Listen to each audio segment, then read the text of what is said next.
Hello, everyone. Oh, I'm dead nervous. I haven't been performing for a while for reasons that we won't go into. So it's weird to be in front of you in real life, but I'm really looking forward to it. I'm particularly looking forward to introducing you to my lovely friend and fellow poet, Northern Annie. But before we do that, I'm going to do you one poem, then I'm going to introduce Northern Annie, then I'm going to come back on and do a few more poems for you. I hope that's okay. But before we get started, I was a little bit concerned about the Poetry Festival. I know that we've been doing it for about 4 days now, and nobody has read the terms and conditions yet. So I have them here. I'm going to read them out to you. Terms and conditions.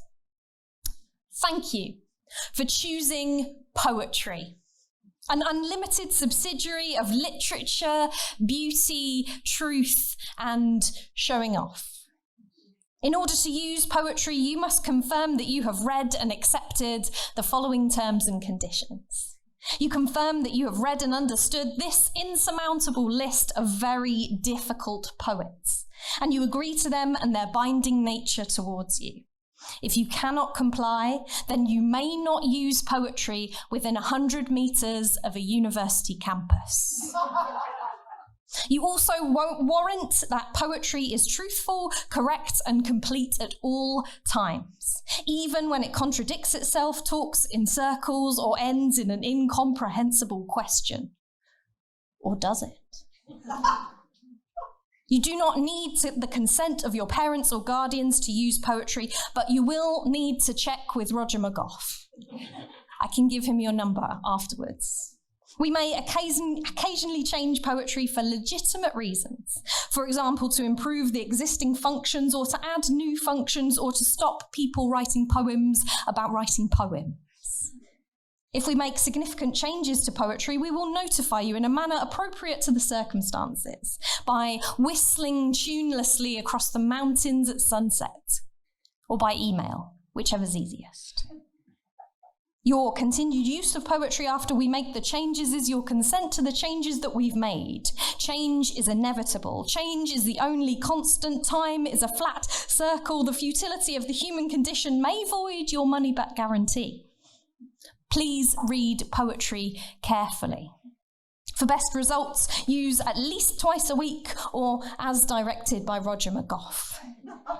Please keep poetry in a locked metal box when not in use.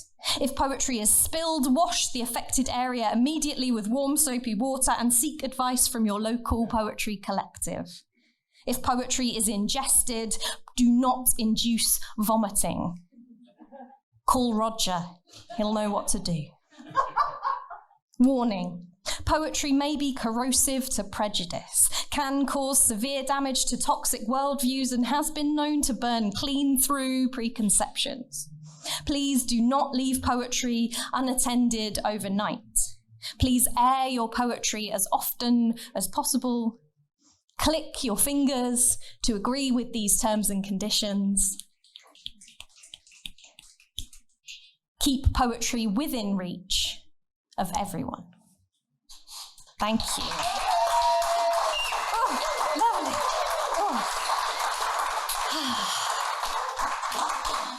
Oh, I feel a bit better now, so that's good.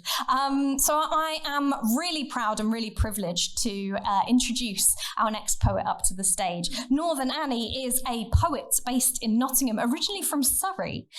She's a founding member of the Gobs Collective, and her poetry's been featured in the Nottingham Can anthology, I Come From a Country Where, and the Race, Rebelling Against Crimes and Exploitation anthology. Her work is deeply personal and really thought-provoking, and I'm really looking forward to hear an extended set from her. So huge, massive, ridiculous round of applause, please, for Northern Annie.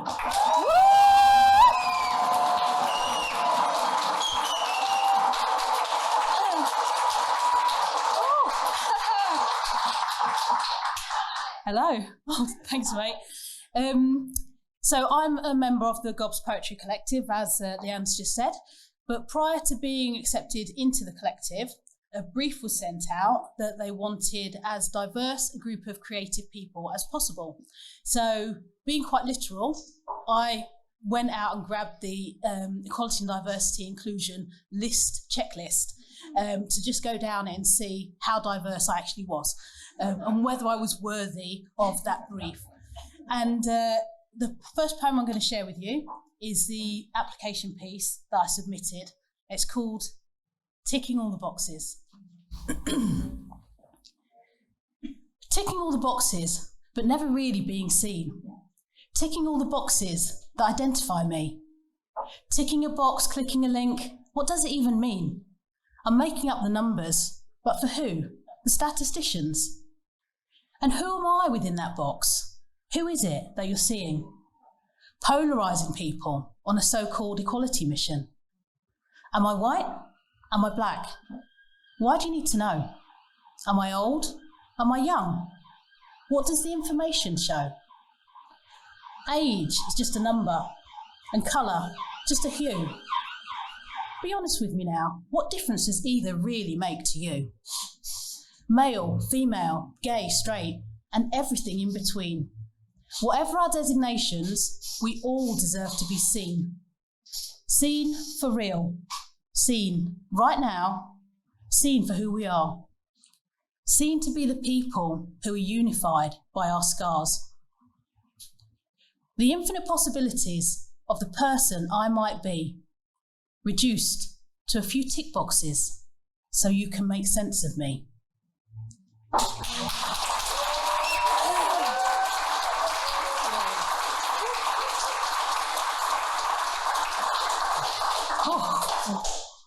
Just a little bit closer. Closer, there. Oh, daunting. Okay. So the next poem is inspired. Oh yeah, I can tell why that's better. The next poem was inspired by an exhibition that I once saw. It's called Body Worlds, A Journey Under the Skin. And it was an exhibition where people had donated their bodies upon their death to the project, and they'd been stripped down so that all you could see was that they were a human being. And this poem is called Skinned. Imagine if we had no skin, no identifying features or colours to box us in, no pigmentations or variations, just the characteristics and qualities that we hold within. Would we be more accepting of each other if we considered that we are all sisters and brothers? And could your mother hold me and be a mother to me if there were no colours to see? Could your father take me in and offer me protection if he couldn't see the origins of my home nation? And how would we relate to one another if we didn't see each other in vivid 21st century Technicolor? Life would surely be much simpler if we didn't have these external separations from one another. And it begs the question, why can't we connect more with what's inside, instead of feeling the need to constantly humiliate, judge and deride? And I wonder, maybe one day, could love and humanity, refuge and sanctuary be available to all, even in these worsening times of war and insanity?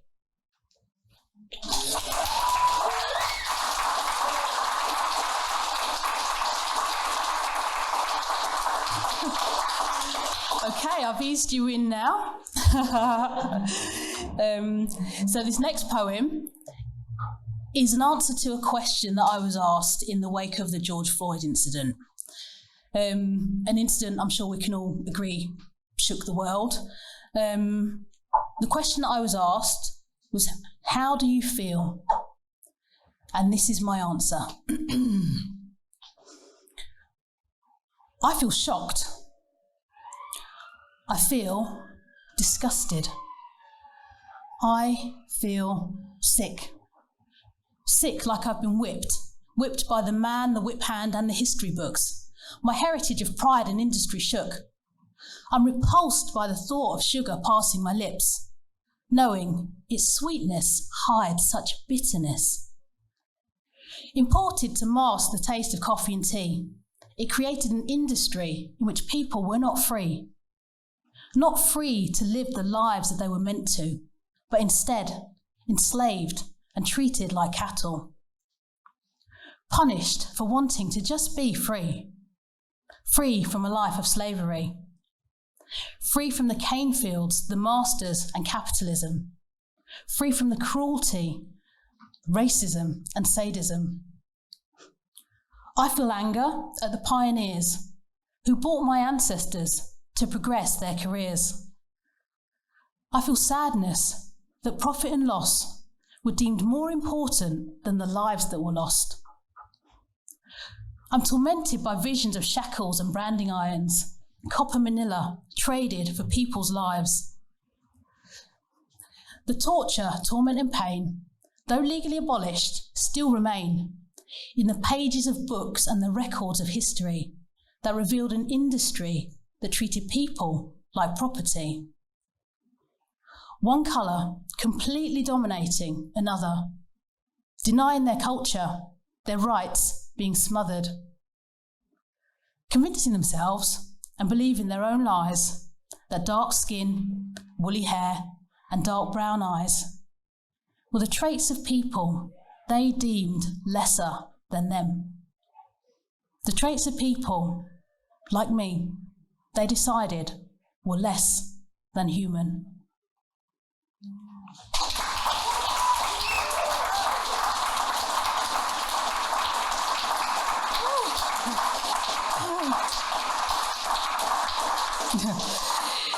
Okay, so the last two poems from me in this set are a nod to William Blake. I loved William Blake when I was at school, and these are a nod to a collection of poems called Songs of Innocence and Experience. Poems that were written about the same subject, but from very different points of view. So Songs of Innocence written from the perspective of children, and the Songs of Experience written about the same subject, but from a more adult perspective. So these next two poems focus on the very different educational journeys and struggles of my daughter and myself. So here we go. This is What Have You Learnt? Part 1, My Daughter's Journey. What do you see when you look at me? Do you see a child with learning difficulties? Do you see a child who struggles to retain information, or someone so challenging they should spend all their time in detention? It's true, I'm someone who struggles with learning, gaining accolades and constantly yearning, because I'm someone whose brain works differently because of an incurable, invisible disability. Do you see the challenges that I'm faced with, like making myself heard, taking in the written word? Do you see my creativity, my artwork, my debating skills, my bravery? Can you see me raising my hand to let you know I don't understand? I'm confused, and yet you look right through me when the embarrassment and shame threaten to consume me. And why is it that you don't seem to care or even notice that I'm there? Hello? Hello? I'm right here, filled with anger, doubt and fear. And I'm worried. I'm so worried that I'll never get it, and that you'll never realise I'm not stupid, I'm dyslexic.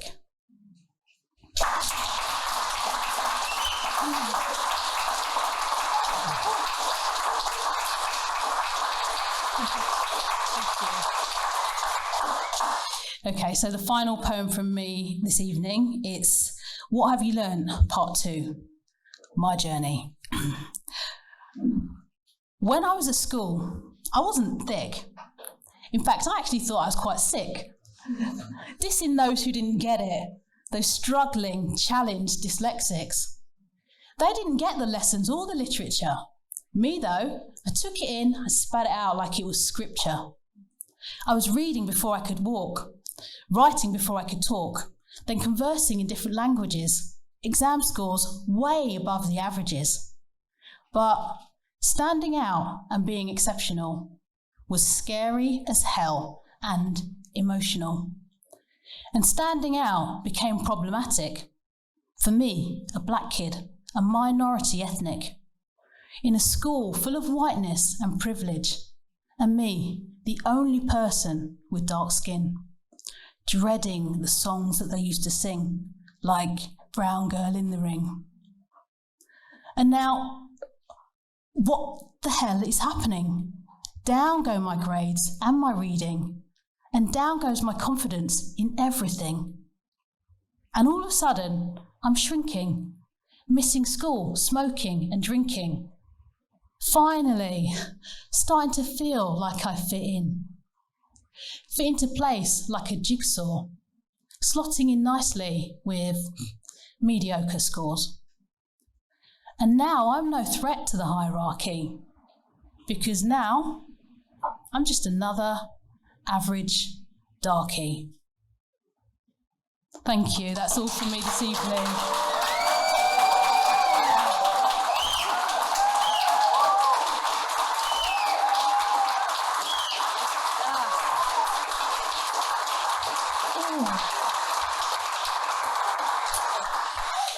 Oh, well done, Annie. That was awesome. Really thought-provoking stuff. I'm going to lower the tone. That's what I'm here for. My plan is to do a few silly ones to start with, then hit you with some emotional shit, and then what we'll do is we'll dive back into hopeful stuff towards the end. That's the plan. We'll see how we go. This first poem, all these poems are about connection, and I realised as I was trying to find a thread for this set that I think probably all poems are about connection, but it works as a thread, so we're going with it. This first poem is about love, and there are lots of different types of love. There's unrequited love, which is quite sad. There's the kind of love that happens between people who both love each other, and it's wonderful and beautiful. This is not this kind of poem. This is a poem about over-requited love. And it's called Bad Kisser. When we first met, I found you quite charming. But that impression began to cave in the first time that I let you kiss me and you licked me from forehead to chin. I knew that you weren't great with women. Now I finally understand why. Being able to suck on my tonsils is not something I want in a guy. I still feel the pang of revulsion when I think of your molars on mine. The clash of enamel connecting sends chills to the base of my spine. I know you were just keen to please me, but your technique was really bizarre. You formed a tight seal around my head holes. It's not supposed to be like CPR. In order to give you some feedback, please know that I'm not one to quibble. But we women don't like to be moistened with silvery trails of dribble. Not that it wasn't impressive, the incredible girth of your tongue, but the ravenous way that you wield it. You damn nearly punctured my lung. But now that you're gone, I feel lonely. Normal kisses just don't fill the space. Turns out that though I protested, I want you to suck on my face. I saw you gnawing the tonsils of some girl in the precinct by Iceland today, and I know for a fact that I've lost you, the bad kisser who slipped clean away. Thank you. Thank you very much. Now then. Cool, thank you. This next one's another silly one. I can't help myself. I used to have in my 20s a guilty pleasure of reading certain women's magazines, particularly one that rhymes with the words smosmosmoliton. you know, I don't think they can libel us with that. I think we're okay. Yes, so and those magazines always had these lists which were about how to please your man. And it was always very much centered on male pleasure, and the lists were 10 ways to please your man, 20 ways to please your man, 100 ways to please your man, 1,000 ways to please your man. So I've wrote a poem about it, and this is called 7 Ways to Please Your Man. 1. Film yourself doing something really naughty, like stealing your neighbour's newspaper off their front step, taking stationery from the office supplies cupboard at work, or nicking spanners from B&Q. Your man loves it when you don't pay for your tools. You naughty girl. 2, show him you are adventurous. Run out into oncoming traffic. Set up an amateur knife juggling club at your local further education college. Disappear for weeks on end without telling anyone where you are. Taunt a rabid dog. Your man will not be able to resist your devil-may-care attitude. 3, dress up for him. Try something a bit different and consider impersonating Franz Ferdinand Karl Ludwig Joseph Maria, the Archduke of Austria and Royal Prince of Hungary and Bohemia, whose assassination in 1914 led to the outbreak of the First World War. After all, men love powerful women. And the false moustache will bring some extra sensory pleasure to the bedroom too. 4, talk dirty to him. Tell him there are over 100 million microbes on your toothbrush and even more on the underside of your feet. Tell him that over 2.3 billion people across the world don't have access to a flushing toilet, and that even if they did, over 3 million bacteria per square inch lurk in the average toilet bowl. Tell him you think he's sexy, despite the fact that his body has 39 trillion bacteria living on it at any one time. Men love receiving compliments. 5, use your hands. Have a go at shadow puppetry. Popular shadows include the duck, the dog, and the butterfly. But if you want to get really kinky, why not try the robust alligator, the reluctant axolotl, or the engorged badger? Trust me, your man will thank you for it. 6, try a new position. Consider becoming a communist. After all, it pays to be open-minded when it comes to pleasing your man, and when you seize the means of production, he'll give you anything you want. 7, try new things. Never repeat yourself, never repeat yourself, never repeat yourself.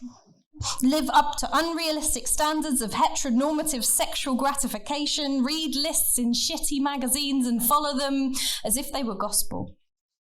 Try new things. Never repeat yourself. Or you could just ask him.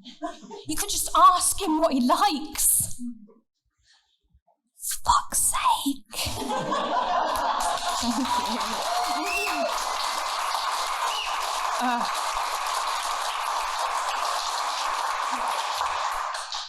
It's important that you're aware that in the printed version of that poem, fuck's sake does not appear. But I like to say it. Now, what you've gone and done, I'm afraid, is you've made me raise the topic of feminism. Sorry, it's happening. I read this really interesting précis to a study. I think the study was conducted in the 90s, so hopefully things have changed. But it was a study that was talking about women talking in business meetings and in business spaces. And the quote that really interested me was this: If women in mixed gender groups talk 15% of the time, 1-5, men perceive the gender contribution as equal. If women talk 30% of the time, they are perceived as dominating the discussion. I thought that was fascinating. So I've written a poem about it, and it's called Attack of the 50-Foot Woman. 1. She's crashing down the street, smashing buildings with her feet. There's no way to avoid her till her rampage is complete. She's arguing in meetings and insists on equal say. This woman takes up so much space, she just won't go away.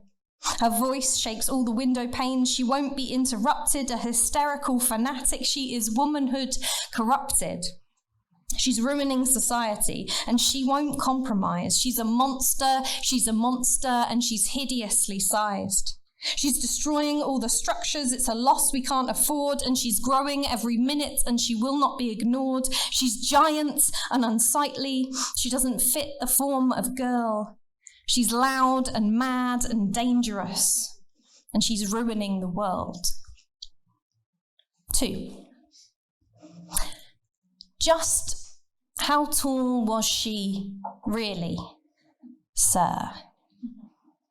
Was she speaking up in meetings, taking credit for her own ideas, not backing down in an argument? Tall? Was she refusing your advances, not giving in to pressure, telling you exactly what she thinks of you? Tall? Was she walking without escort, campaigning for her rights, supporting other women? Tall? Was she refusing to be quiet, standing where she shouldn't be, removing herself from anger? Tall? Was she too fat in public, too old in public, too young in public, too ugly in public, too pretty in public, too woman in public? Are you sure? Are you sure? Are you sure she was 50 foot tall? Or did she just make you feel small? Thank you.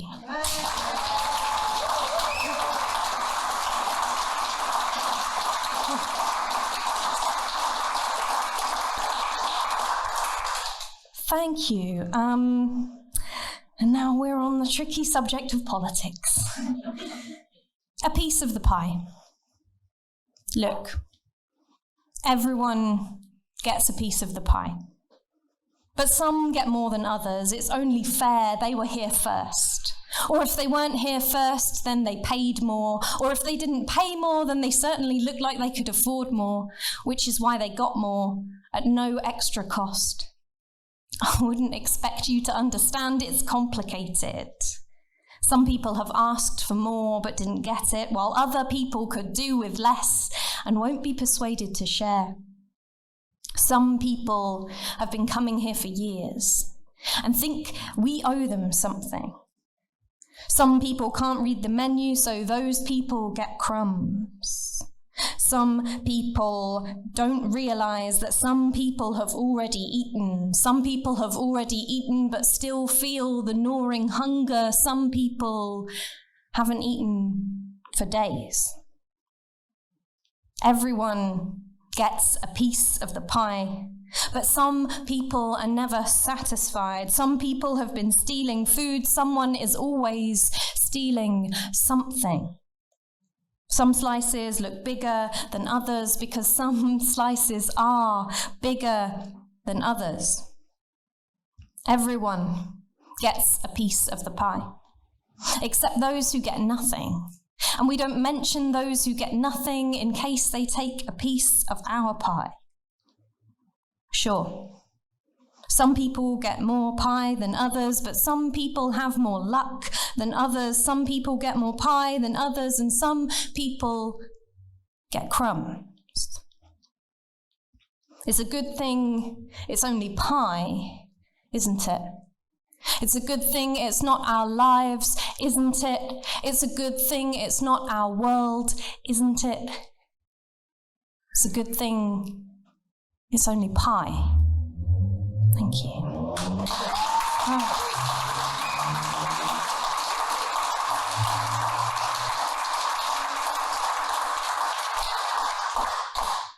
Thank you.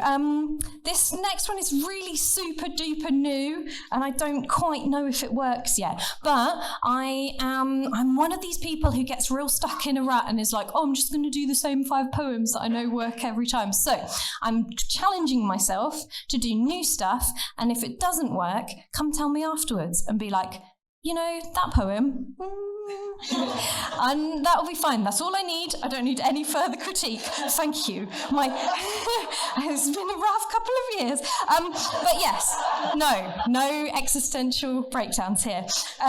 Yes, so this poem is inspired by our dear leaders in control of the country as it stands at the moment. And it's called Bastard Lessons. Thank you, Sue. You haven't even heard it yet. Bastard Lessons. I'm taking bastard lessons to improve my lot in life. I want to stay competitive now bastardry is rife. The bastard lesson advert mentioned all the dough I'd earn. I wasn't born a bastard, but I'm hoping that I'll learn. I've got my bastard notebook, and I've read the rule book twice. I've memorised the tenets of corruption, greed and vice. The bastards promised knowledge, but the course is going slowly. And after all the programme fees, I think the bastards owe me. The work is marked and weighted on a sliding scale of pay. It's 10 grand for an A, I'm told. It's just the bastards' way. The scoring's inconsistent, but you can't complain, it's tough. The passing grade shifts every day. Those bastards know their stuff. The textbooks are expensive and the pages are messed up. Some chapters are redacted. Oh, those bastards stitched me up. So I bribed the bastard tutor and I stole the answer sheet and I passed the bastard fitness test with someone else's we. I sacked off all my duties and forgot to call my mum. Turns out my hidden bastard was inside me all along. Now I'm giving bastard lessons for a reasonable fee. So sign up now, just $599.99 plus VAT. Thank you. Thank you.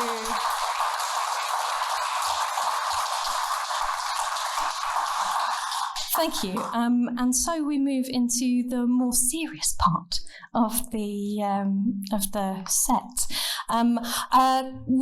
Maybe 6 months ago, I've donated a bespoke poem to a raffle for charity. And then when somebody won, I had to write a poem for it. That's the tricky part there. But the lovely lady who won the raffle didn't want a poem for herself. She was a midwife, a midwifery coordinator at City Hospital, I think. And she wanted a poem that spoke to the incredibly hard work that midwives have done and continue to do and did all throughout the pandemic in the most difficult circumstances. And so I wrote them this. And it's called For Everything. For every single task performed, the hours spent in uniform, for every time you could have sworn and every healthy baby born, for every soul you've helped to mourn, thank you. For everything that you've achieved and every hand you've gently squeezed, for every awful pain you've eased and every doubt that you've relieved, for every breath you've helped to breathe, thank you. For every belly stretched and shrunk and every birthing myth debunked, for all the blood and sweat and gunk and every cup of coffee drunk, for every single biscuit dunked, thank you. For every hour and countless years you've laboured in this fine career, and every time you held back tears, kept calm and calmed a parent's fears. For every gesture born of care, thank you. For every miracle devised and every danger neutralised, for each new radiant surprise and happy tears in sparkling eyes, for feats of strength unrecognised, thank you.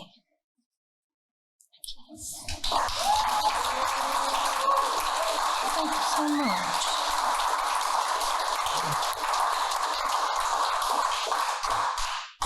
And writing that poem and thinking about those experiences brought up some other feelings. So this poem is called Strawberry Jam. It has a content note for pregnancy loss and miscarriage. So if that is something that you are not up for hearing at the moment, please do feel free to step outside.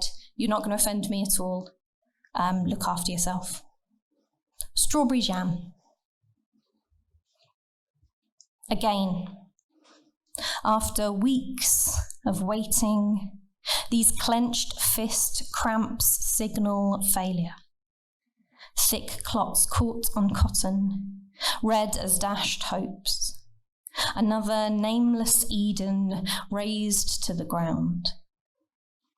The ancient Greeks believed that all wombs wander, restless and untethered, until weighted down with skimmed stones or bullet holes or seeds planted in fresh soil. Nothing seems to grow here, only blood and rust.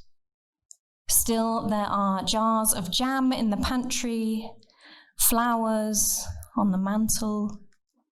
Summer isn't over yet. Things could always be worse. There are no pain receptors in the brain, which means each tiny shadow wanders, getting lodged in my throat, manifesting as fists twisting wistfully with each new moon. Another month, another almost stained red. Soon, I will run out of strawberry jam, switch to something more bitter, as empty glass jars linger in cupboards, unlabelled, unused. Thank you.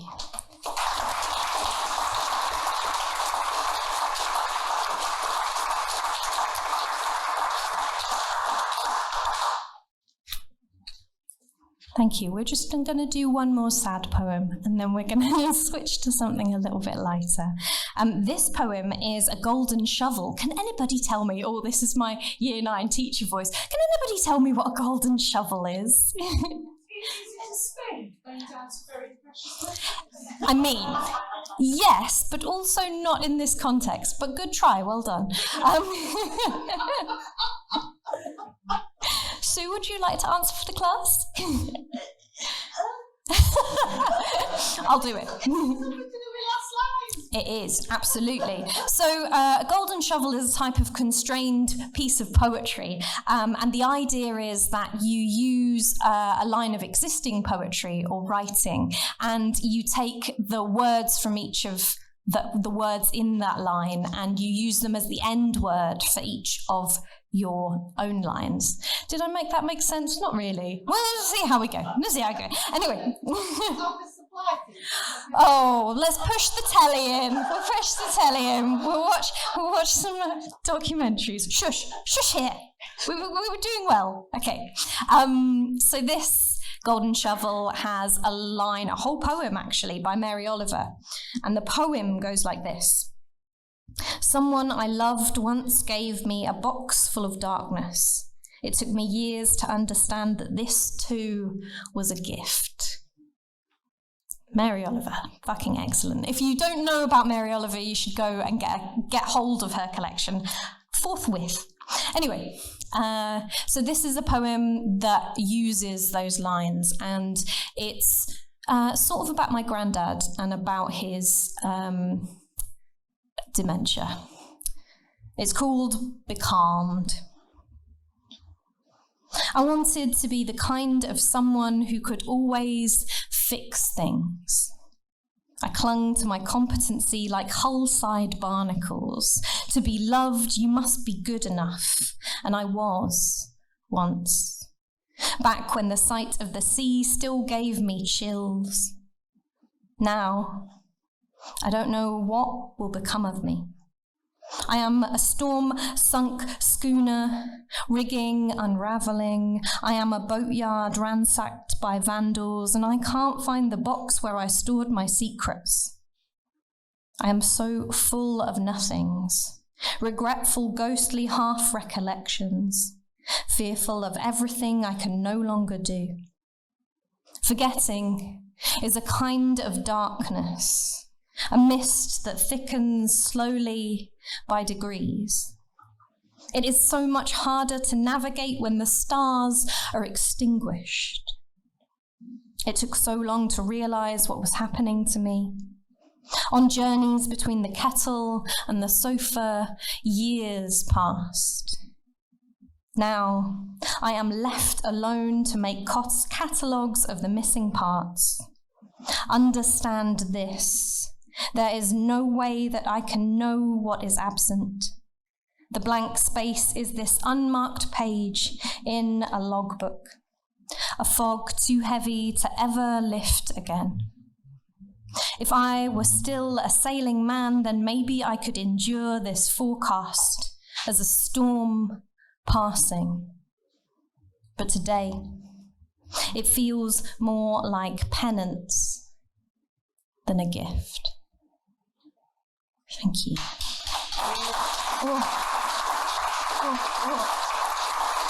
Okay. Thank you so much.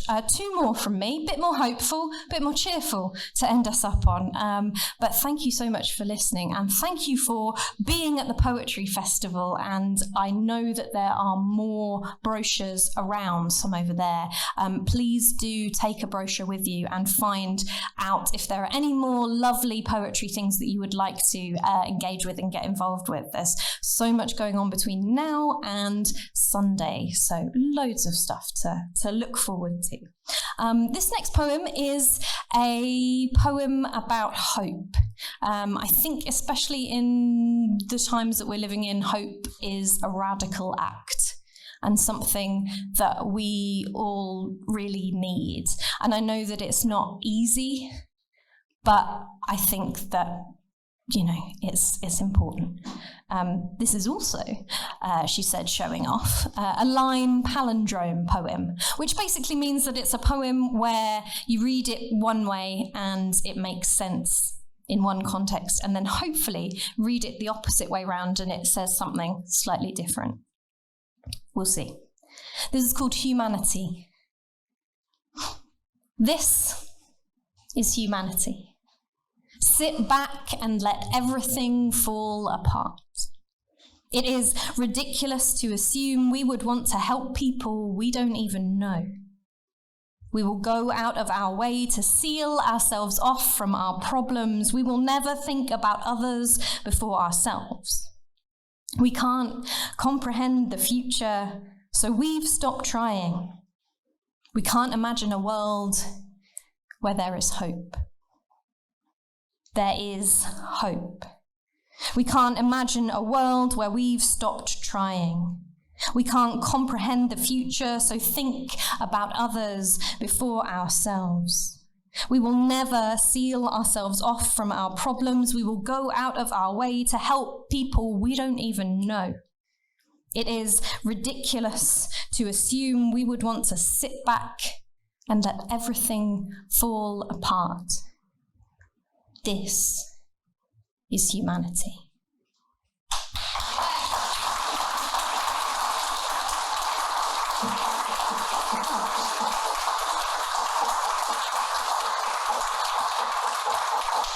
lovely stuff. Thank you so much for listening to me. My name is Leanne Moden. I am a poet in these here regions of Nottingham. I'm not originally from Nottingham. You can tell by the way I say dance.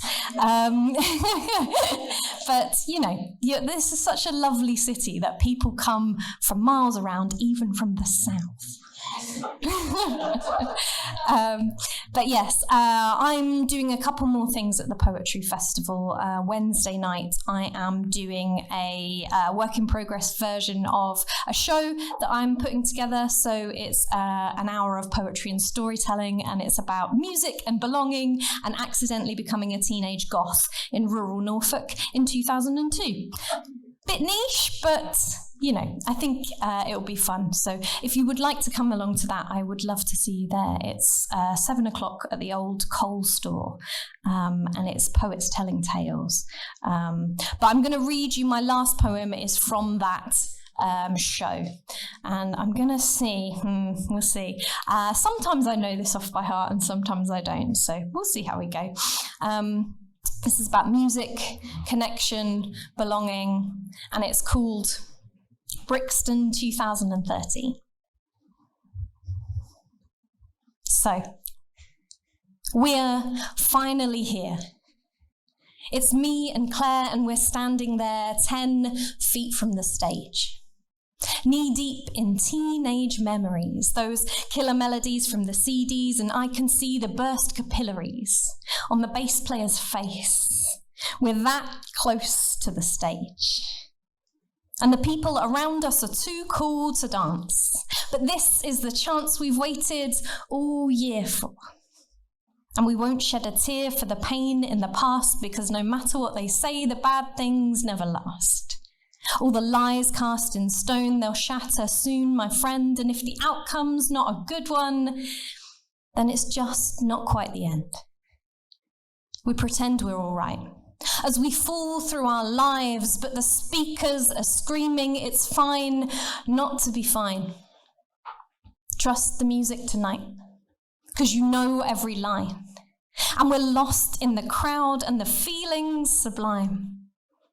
See, we've crossed every bridge, and we paid every toll, and we felt like we spent all the gold in our souls till we came here tonight. Pushed those feelings aside, taking breaks from the aching of everyday lives.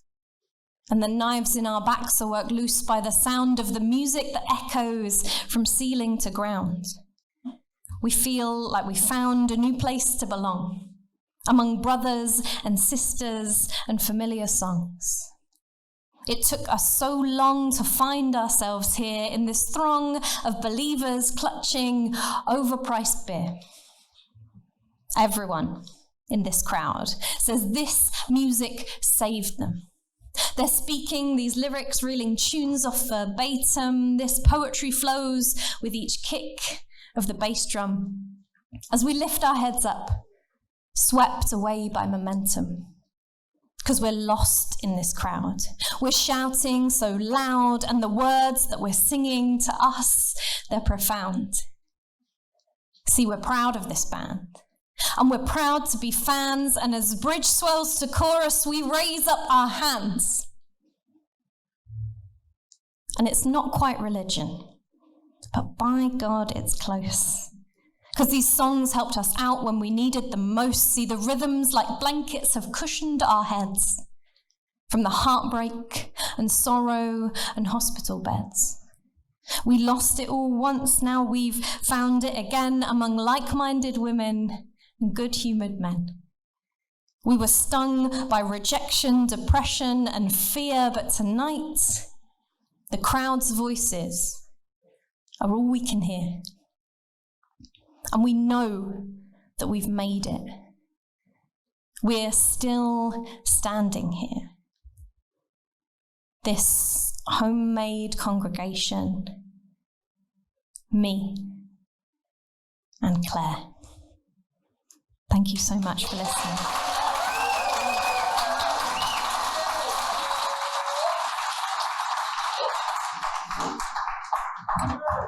Hey up. How you doing?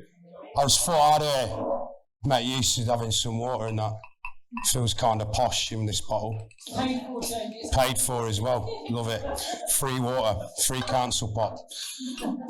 Yeah, so it's beautiful to be here. Just want to give a massive shout out to Leanne Moden and Northern Annie for their poems in the first half. Brilliant performance. And yeah, you know, obviously I don't like the football team, but I do love your city. As much as it pains me to say, I do kind of love the city. It's always good to be at Notts Poetry Festival. The last time I was here, 2019, was that the last time it was even on? Yeah, it was, wasn't it? I feel like I've lost 2 years. I feel like most days, to be honest, but particularly more so at the minute. So yeah, it's great to be back here and to do some poems for you. And I've got a great poet in the wings for us as well. So yeah, really looking forward to it. Really looking forward to it. Do you know what? I need my phone. 1 minute. Sorry about it.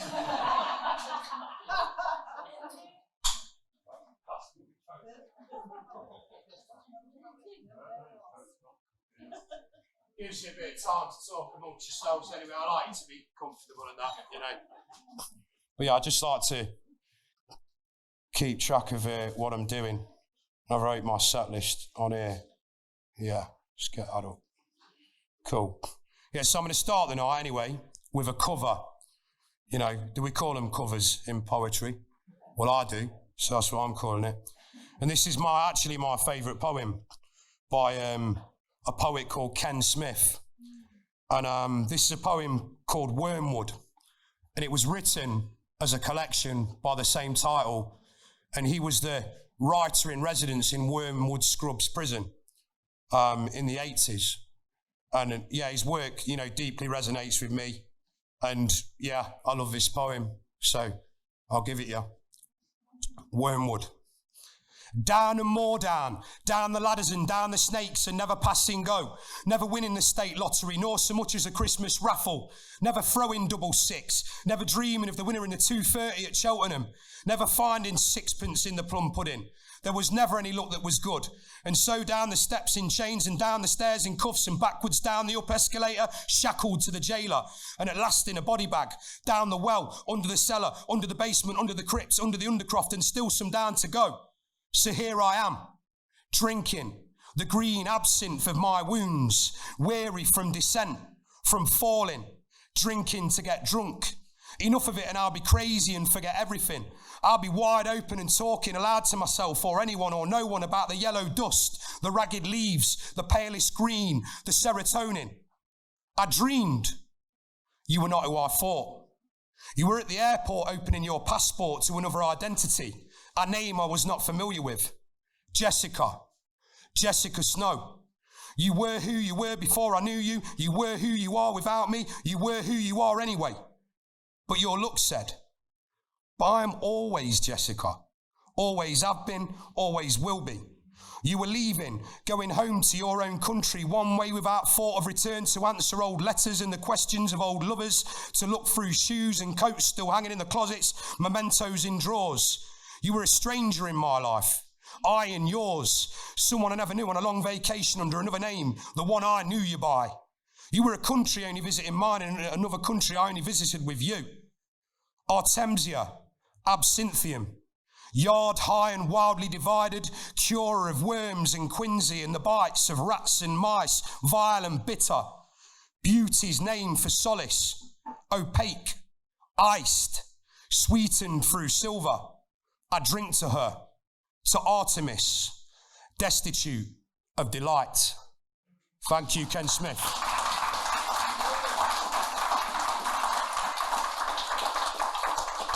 So before I introduce our next poet to do his thing, I'll set the scene because we're both from Derby.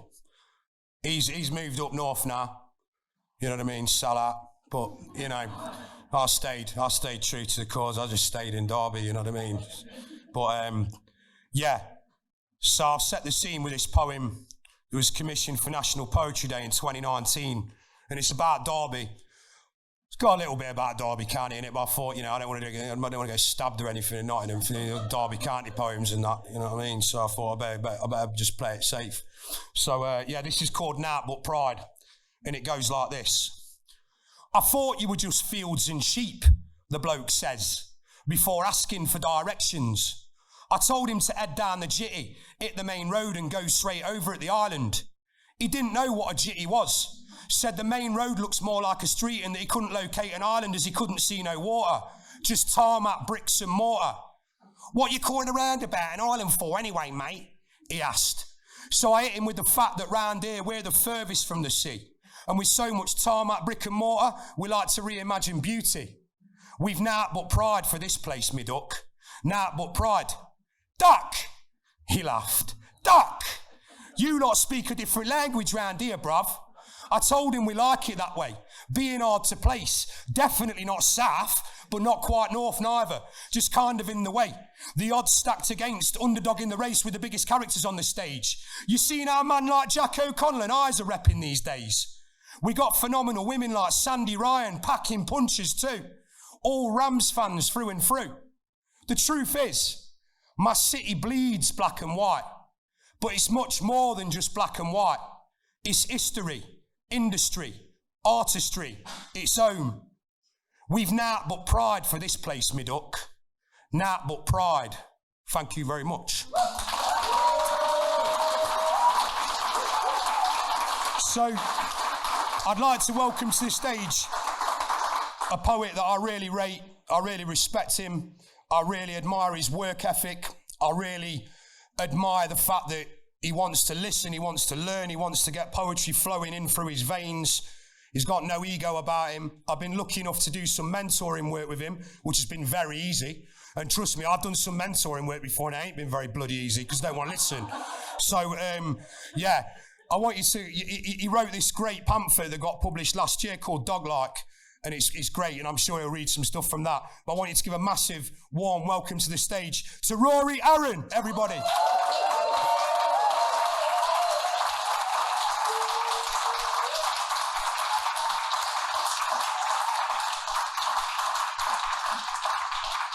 Thank you very much. I feel like, is that standing right in the microphone? Is that okay? Yeah, cool.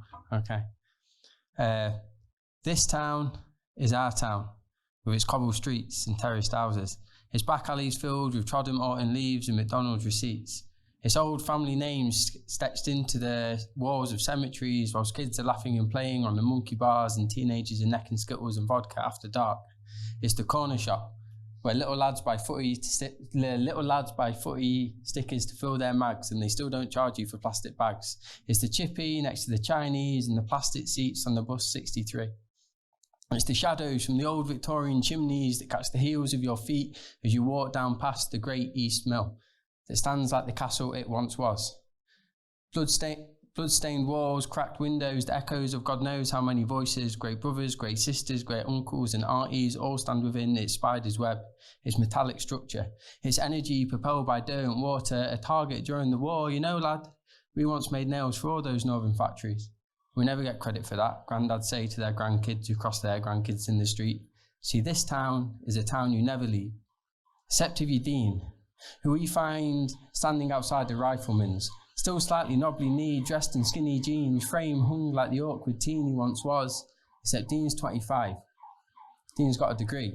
Dean earns a decent salary, doesn't own a house, but he does live down south with his girlfriend in Hackney. But right now, Dean's shuffling his feet. See, he's not been back in time, about 6 years to be precise. So as he steps inside through the heavy wooden doors, he feels his footsteps tap out their own irrelevance. In his head, he's practicing his opening sentences, nervous about the sentiments, those old decrepit elephants that could fill the room. But luckily for Dean, the room smells just as it used to. Stale carling and cigarettes, salt and vinegar, crisps and, oi, posh lad. Dean turns his head, and there's Joe. Joe doesn't stand, but does extend the right hand, skin slightly tanned from marching through foreign lands. See, Joe didn't become a student. Nah, Joe didn't do that. Shoulders built like the width of the Berlin Wall, hair cut short, knuckles firm and taut, knuckles jagged like javelins. He rides a clapped-out saxo with low-profile rims and hits the gym. Safe, mate. Long time no see. Where you been? So let's go back in time. about 10 years to be precise. And behind the rifleman's, there's this jitty. And there we find the 15-year-old versions of Dean and Joe dressed like scholars, TN shocks and trackies baggy, one BMX and one rusty rally. The stars are hidden, the clouds are thick, a wind is blowing, the street lights are lit. Now, this jitty is about 4 meters wide. Joe's marching left and right. Dean's crouched down with a marker pen thinking what to write. Knobhead that he goes for. Exclamation mark, all of it underlined. Oi mate, says Dean. What time do you have to be home tonight? Any time, says Joe. And you? Any time, says Joe. My mum's still working nights. And you? About 9:30, says Dean. My dad gets back tonight. Joe doesn't know what to say, so looks up to the sky where a flock of pigeons are on the move and a star is peeking through. In the distance, he can hear the sound of 2 lorries' engines rumbling. He climbs on the jitty wall to take a look. 1 Eddie Stobart and 1 TNT. At least you get to see him, says Joe. I've not seen mine in time. Joe closes his eyes and remembers those summers where he would go with him. From Derby to Aberdeen, he'd sit on his dad's knees, windows open, feeling the breeze, singing Bruce Springsteen at the top of his lungs. He felt free. Oi, Joe, says Dean. They're here. Joe drops to the floor, feels his heat. Joe drops down from the wall, feels his feet hit the floor, and looks to the opposite end of the jitty. Luke and Alex. Everything goes silent.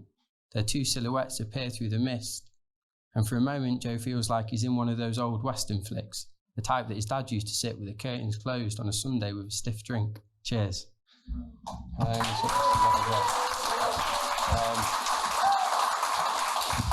cool. Thank you. Thank you very much. It's very nice to be here. Having a lovely time. What a night. What a night. Everyone's great. It's been great. Yeah. Okay, this next one's called I Am. I am my old man's son. I am my mum's love. I am my sister's charm, scarl. I am continually pirouetting in your silhouette. I am still laughing from when we shared a room. I am still crying from when we got our own. I am Sundays with my nan, sat not kneed on our lady's wooden benches as she sang hymns with her Irish eyes. I am those fields of Athenry.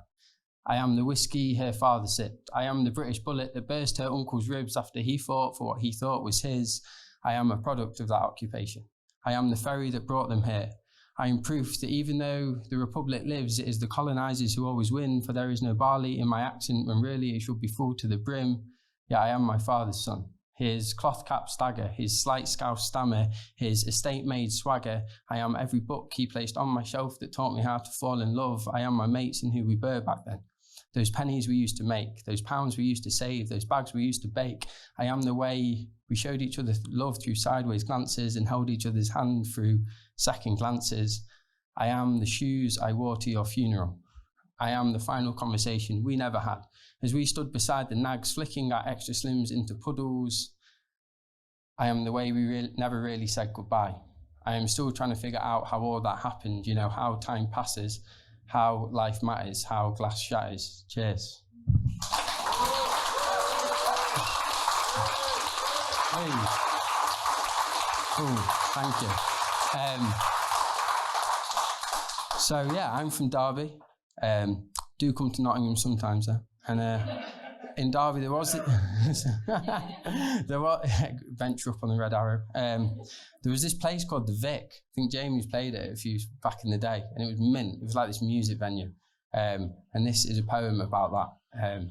Yeah, it's called the Vic. It's not there anymore. It's shut down, or has it been redone? It's been like done up. Yeah, it's like a fancy bar now, but it was amazing, wasn't it? Because like loads of local bands played, and it was great. Yeah, and it goes like this. It goes, the Vic, November 2007.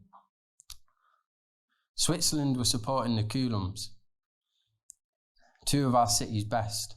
You were outside chewing Airwaves cherry, dressed in high-waisted denim, white plimsolls and a vintage sunrise cardigan. I was floating through this renting phase, skinhead shaved, earring in, ripped jeans with a ripped up crew, smoking second-hand amber leaf. We were 16 in a crowd of elders, beneath a school evening sky, in a city of railway tracks, Sports Direct and New Labour resentment.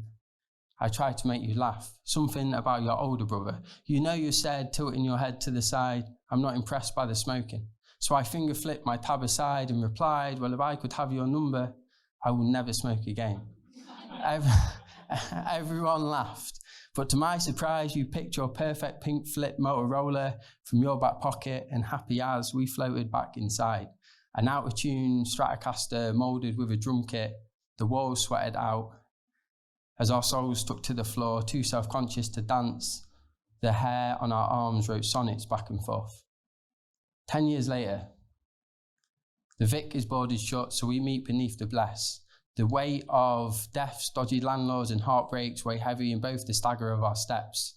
But your eyes look the same, and my smile hasn't changed, and everything feels really familiar. Are they still playing the rakes? You make me laugh. You roll me cigs.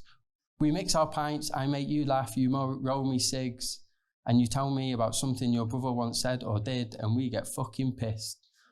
Arms slinked, we fall past the standing order, reliving stories, and end up on that bench just outside Barracuda. Nothing happens, nothing needs to, but beneath our city's moon, we are young again. Cheers. Oh, it's a cute one, isn't it? It's a cute one. It is. Wait.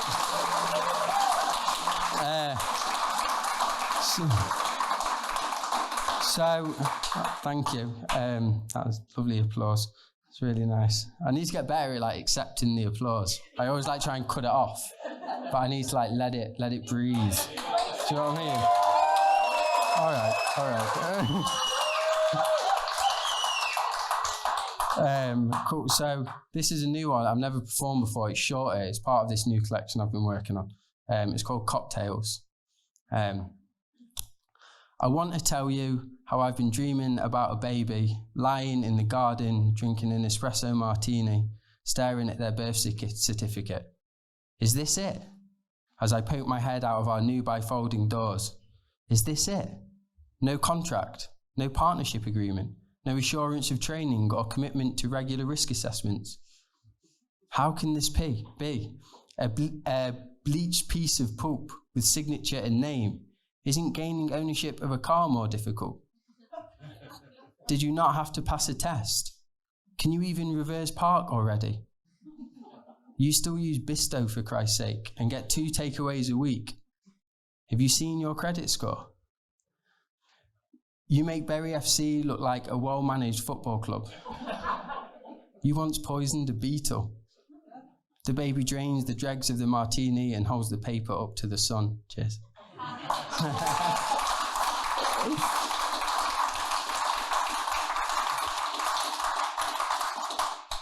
Let it breathe. Okay, cool. This is another new one. A gentrified transit with a beautiful couple sponging off a sunset. A fixie swerve some wannabe Bukowski. Strip a Twix, snort a coffee, roll another lifestyle. A 6-pack, a black hole, a lost cat, a fat stash of hashtag plant-based. Refresh, somebody is happy to announce, refresh, reload, refresh, twist the office chair and repeat a mantra. Slap on some skinny man. 2 p.m, eat an avocado, tomato, salsa salad whilst a friend counts his arm hair in jail. Sip filtered water. Recycle. Brush the dirt from a locally sourced courgette, chew on a cigarette. The sun fades into concrete. Glare at a map. Swipe right. Later, act placid in a bar. Pocket the sticker from an IPA and recount memories of lager. Pretend you don't enjoy this staircase. Peel an onion for forgiveness. One day a tsunami will rain. Until then, we stay safe in our postcodes. Walk home with our eyes closed. Listen back to a voice note. Swipe right. Flush. Tomorrow, engines will rev through a layer of frost. Tonight, I'll fall asleep to a podcast. Cheers. Cool. I'm going to do... Thank you, lady. I'm going to do one more short one and then we'll finish with the banger, as I know it as. Don't know why I said that.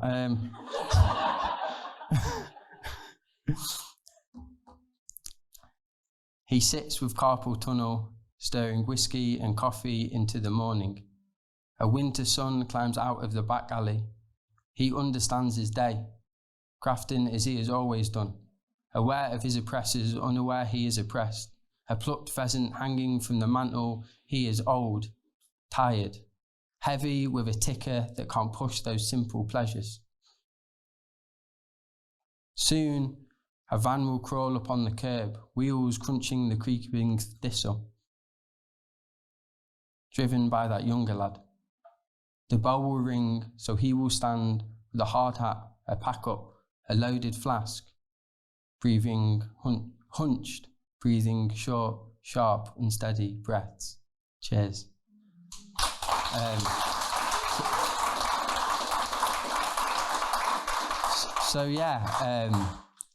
See, I cut it off again then, didn't I? I've got to get better. So I've got a book out. I forgot to bring it, but it is called Dog-like. If you Google my name, Rory Aaron, A-A-R-O-N, and Dog-like, it comes up there. It's also, this poem's also been turned into a short film with the BBC, which is pretty cool. It's like,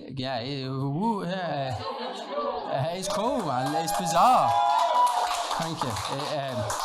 It's a bit. Do you know what was weird? So the poem's about a conversation with my best mate who I grew up with, and you'll find out why in a minute. I'm not going to spoil it all. But anyway, then an actor played him, and so like we met up and we had this day where he kind of like watched him and stuff. It was a bit bizarre, and then when we were doing it, he became my best mate, and that is weird. Like, that was just a bit trippy.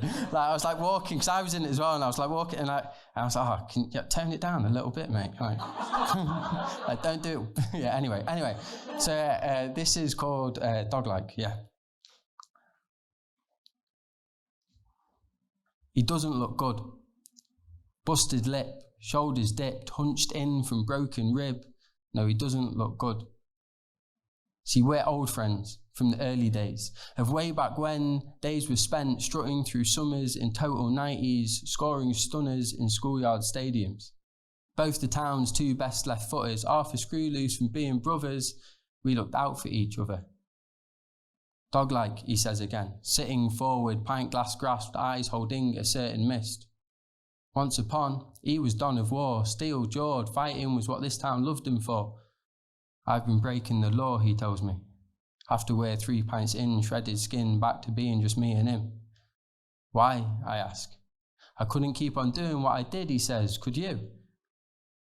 I realise I have no answer to give, because even though we share the same accent, it's no longer the same class where we sit, my hands uncalloused, his missing the pleasure of fingertips, from sandpapered grip and scrap metal shifts. A class medal sits pressing into his chest, causing cardiac arrest. This town is a fucking mess, he says. Nothing but a pothole now, he says. I'm glad I'm going down, he says. Cheers. Thank you very much.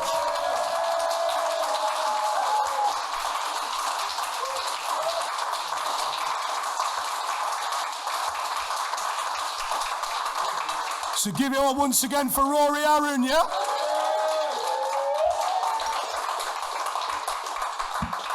I'm just getting my council pop on the go again. You can probably tell, I mean, I've got quite a husky voice anyway, but it's like ultimately husky at the minute. It's got nothing to do with going to Blackpool, watching the Rams of a week, and then, all the other misdemeanours I've been up to over a little while. So yeah, we'll get back to doing some poems. I've just erased my set list from my phone by accident, so tells you really what I'm like, really. So I'm gonna read a couple from my first collection, The Best of a Bad Situation. I'll be honest, I've not read them for that long.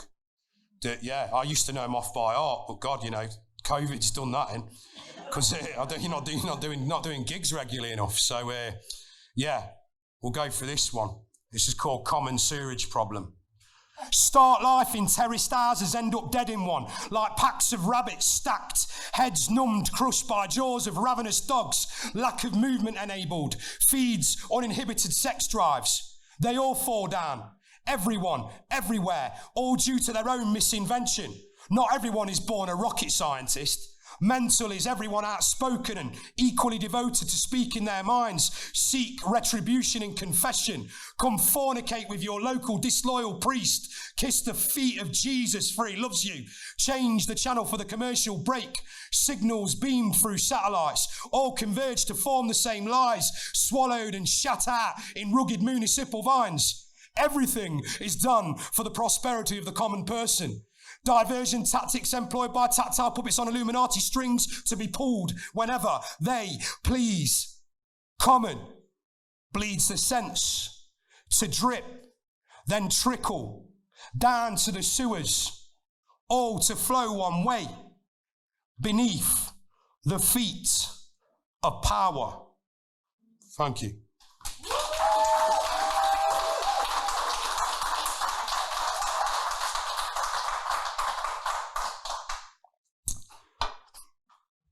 Anywhere Street, DE1. Wonder if I could get away with doing it in my head. Do it. Oh, for God's sake. Trying to put me out of my comfort zone. I'm always telling everyone else to get out of the comfort zone. You don't have to do it to me. I'll just keep it here just in case. Okay. Tarmac roads of quicksand effect. 6-foot fences to trap us in. Destitute buildings, shops to let, don't look like letting anyone in. Diamonds cut the earth. Broken glass, shining dog shit, replaces the ground beneath my feet.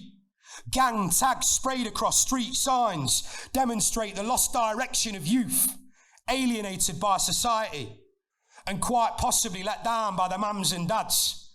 Education begins at home, but some of these cats been left to roam since day dot, huddled round corner shops, giving it the blah, blah, blah. The same place where habitual wine drinkers gather about glass hands to trade intoxicated philosophies with their brothers and sisters of smacked up, gouched out descent. The gurning speed freak says his piece too. Face contorted, tongue twisted, chewing on a bag of spanners. Sammy stumbles over, passes the Dutch upon the right-hand side, but they let him off. After all, he's steamboated. He's been on it since 2 PM, for God's sake. The man's been on it forever. What a legend! As I observe this play out from curb to eye, it feeds and starves a hungry mind where your mother, nature, is nowhere in sight. Thank you.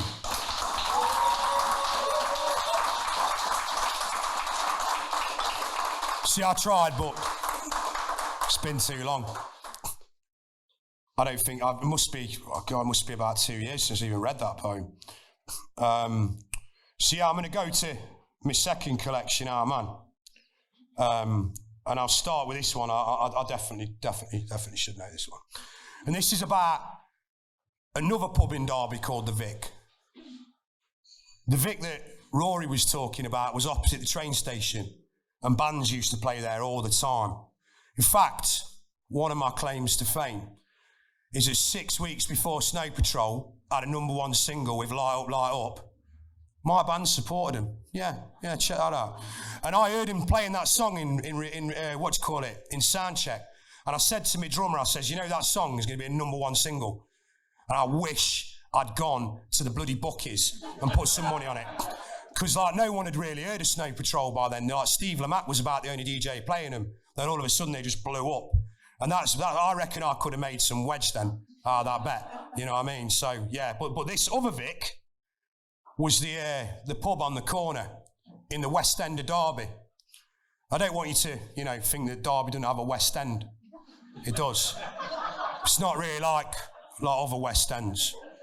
It's just like a council estate surrounded by about 5 pubs and a load of terrace streets, of which I believe there's only about 3 pubs left now. The rest of them are flats, including the Victoria. But it's still got the sign outside. So, I still get memories every time I walk past it. I was in there far too young, if you want to know the truth. But when I was in there as a kid, not drinking, I'll always remember watching England, and I think they beat Germany like 5-0 or something. Stevie Gerrard scored a hat-trick, 5-1. All right, yeah, all right, come on, mate, bloody hell, bloody hell. Bloody hell, don't let the truth get in the way of a good story, mate, come on. So we beat 5-1, yeah, 5-1. Gerrard scored a hat-trick. I remember there was some naughty boys around the bar, and the last line of this poem, I heard it said in there, and it stuck with me. And this was before I knew I would be a poet or anything like that, or blag being one. And it just stuck with me, and I thought, yeah, I like that phrase, and it's going to get used in something somewhere one day. So yeah, this is about that boozer called the Vic, and it's called Someone's Left Behind a Sovereign Ring. I see you and you see me, but there are black spots in the corner to the left of the pool table opposite the dartboard, or in that seat by the window. The one in which Stevie glassed that Cockney youth right after he said, I actually liked Thatcher, all matter-of-factly. Good old Stevie saw to him, mind. Obviously, there's the bogs as well. Both cubicles are guaranteed occupied on a weekend night. The tiles still traipsed in tar from before the smoking ban. Toilet tops littered with nefarious substances. Fast catching, someone's even left behind a sovereign ring. Back at the bar, Murdoch newsreading, Muppets are rendered defeated and drank out for the day. The monitor behind the bar details every word of crimes that pay, every utterance of knocked off meat, deli cheese, HD, tellies and games consoles, short and cheap, with no guarantee. Stevie turns round to Bob the barman and says, turn the fucking jukebox up. We can hear ourselves talk. Thank you.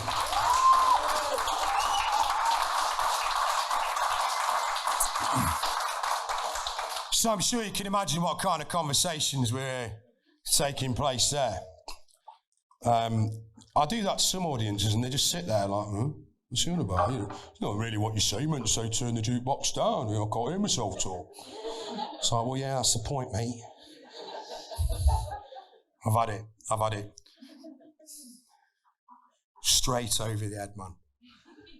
I'm just like, don't know why I bother doing this poetry stuff. Right, so this is the bit where I actually forget where all my poems are as well, because I'm just not even used to looking at the book. I know you might believe it, you might think like poets read their own books all the time. Nah, man. If they do, watch out for them. Watch out for poets that read their own books all the time, and watch out for fucking happy poets and all. Be suspicious of all that stuff. So we'll go for this ditty. I'm the Destitute Soldier. Again, it's so bad. I used to know all these poems off by heart. Maybe I'm getting old though. Maybe it's not anything to do with COVID. Our man's keys are destitute. A jingly mass of homeless dross. They've been sold out, replaced, debarreled, exiled from the locks. Our man's shoes don't fit. They never did. Souls invalid, bereft of guilt, fabric stained from liquor's spilt. They've walked too many dive bar floors, hunted the dodgiest streets for scores. Our man's jeans are knackered too. Torn down the crotch at a northern soldo, attempting the splits like a failed agadoo.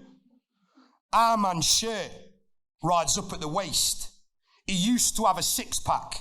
Now he's carrying a crate of jellied flesh wobbling on a plate.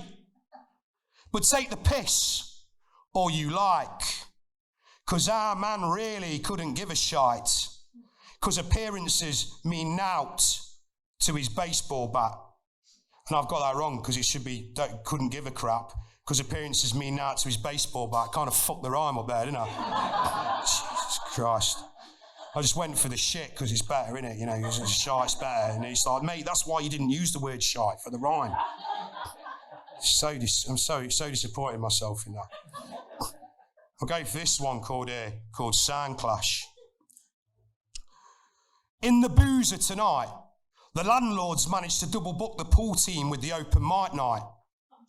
Now the pool team take their pool very seriously. So it's fair to say that they're none too taken when the host approaches them with a request. Listen, lads, can you turn the fucking pool down? I'm trying to wreck a ballad over here. Thank you.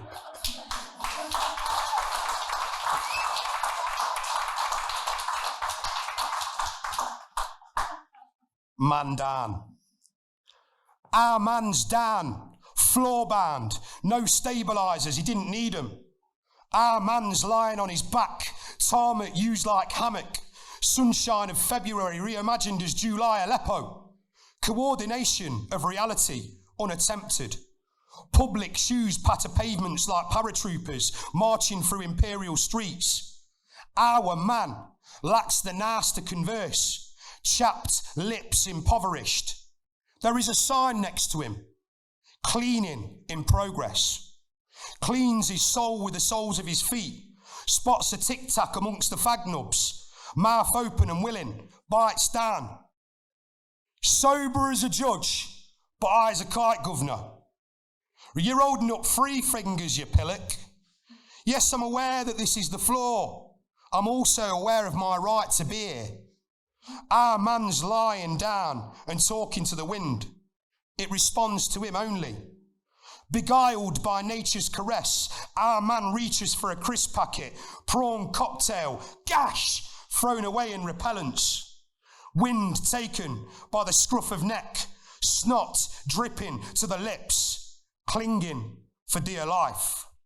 Thank you. I'm sorry if you like prawn cocktail crisps. I think they're the most vile flavour of crisps going, man. I know it's a bit controversial saying that, but I've said more controversial things in my time. Our man in the Colosseum. Grief disembowels neurons, logical clause invalidated, sympathy, concern, empathy deflected with equal disdain. Apathy, the age-old sin manufactures mutations, cracked scar tissue, disingenuous plagued egos. Our man, a mere spectator in a bloodlusting Colosseum of business speak wolves, snarl, flesh, hackles raised like champagne flutes.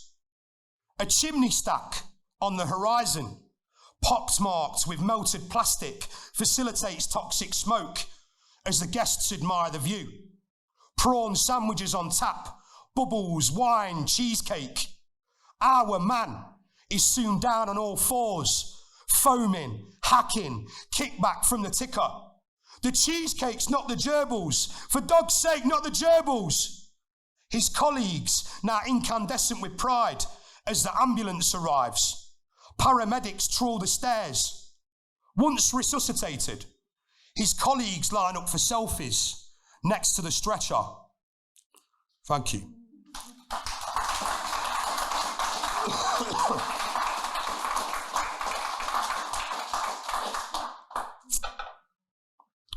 Now, I often get criticised for not doing many poems about love. So I wrote one called Love. Sammy the barmaid averts her eyes from the pint of Foster's she's pouring. Drips attack the floor. Our man tracks her gaze like a football copper scanning faces for banned DLF members at Pride Park Stadium. He zooms in through her retina, watches her watching love, as love heads to the bogs for a piss and a sniff. So I was a bit, just something I noticed. Just something I noticed one time, the love of her life. And I told her, I said, you know what he's doing, don't you? And she didn't. So I thought, I better fucking bring that to your attention. Right, what's this next? Oh, where's that one gone? Yeah, okay. I call this one drug deal voyeurism. And it ought to be a reminder to anyone to be like really careful about what you do in front of a poet. Departs the Merc 4x4, eyes like a pedestrian crossing, carrier bag bulbous abound with goods, whiff stronger than a spliff, whizzes to hit nostril hairs that stiffen. His face is pranger than the definition of prang. I never seen so much sweat hang from man. He looks around, What for? Only he knows. If it's CID, well, he ain't going to see those. He marches the cobblestones, quick time on his toes, with his carrier bag full of skunk, blissfully unaware that he's made it into my book. Thank you.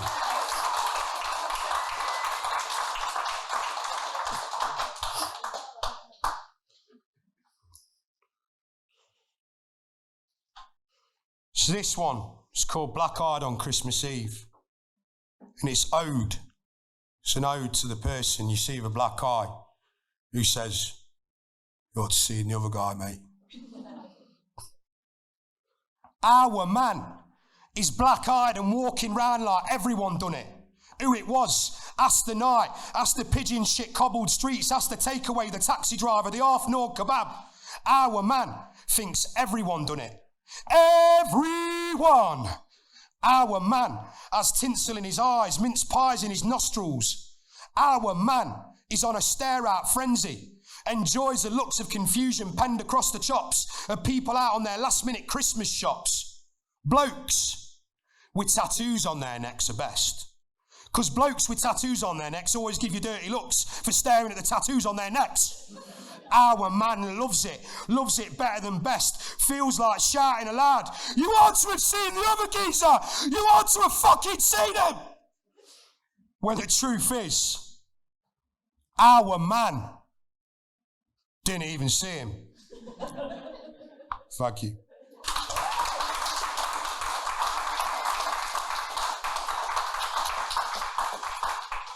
This is like that time when I want to say I'm just going to do something a bit more cheery, but I don't really fucking have anything more cheery, so tough shit. Let's see if we can. Let's push it. We'll see if this is cheery. I know it might be. Don't really do cheery. Like I say, be wary of cheery poets, mate. Not too cheery. It's all right to be funny as a poet, but fucking hell, you're not meant to be happy, are you? This is called A Vision of the Future. And it's not at all cynical. I wouldn't expect it to be, would you with me?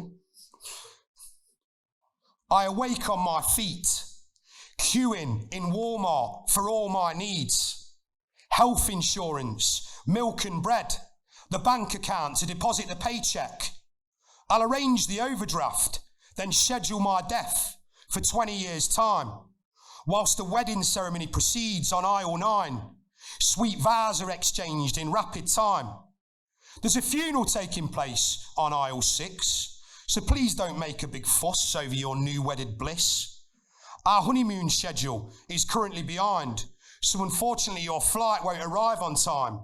The dole queue is situated on aisle 5, under 21s to the back of the line. It's a 24/7 service, so you'll be seen in good time. A minimum wait of 8 hours will suit you just fine. We have a special visitor in store today. Kate from Celebrity Shits in the Sinks here all day. She'll be signing copies of her new book, planting a floater whilst Peter had a look. We stock all the latest flavours of the week, from shabby chic to chubby cheeks. You can bet your bottom dollar we stock all your needs. We can even check your PPR whilst you sign the deeds. The X Factor Nation is at the gates, queuing in line to ensure their place. The BBC has filmed the lot and edited the story plot. The game show formula is no longer a game. The Towie state has risen and trained the youth to think they're all born as stars, spray-tan steroids and souped-up cars. We stock all your needs under this roof, ready to purchase without an ounce of truth. The scientists have mocked our lack of proof, so we deleted their channel from YouTube. Now all that's left is what we sell. Who needs heaven when we offer hell? You ought not to have questioned us. You ought not to have questioned us. With a special aisle for you awkward lot on number 4, our graveyard plot. Walk into the void of napalm gas. We don't need a good reason to silence your ass. So no more questions, just raise a smile and celebrate capitalism's finest hour. Your homely streets are now just aisles. Your homely streets are now just aisles. with a Walmart state of shopping aisles brandishing synthetic smiles. Your lovely home is now an aisle. Your lovely home is now an aisle. Your lovely home is now an aisle. Thank you.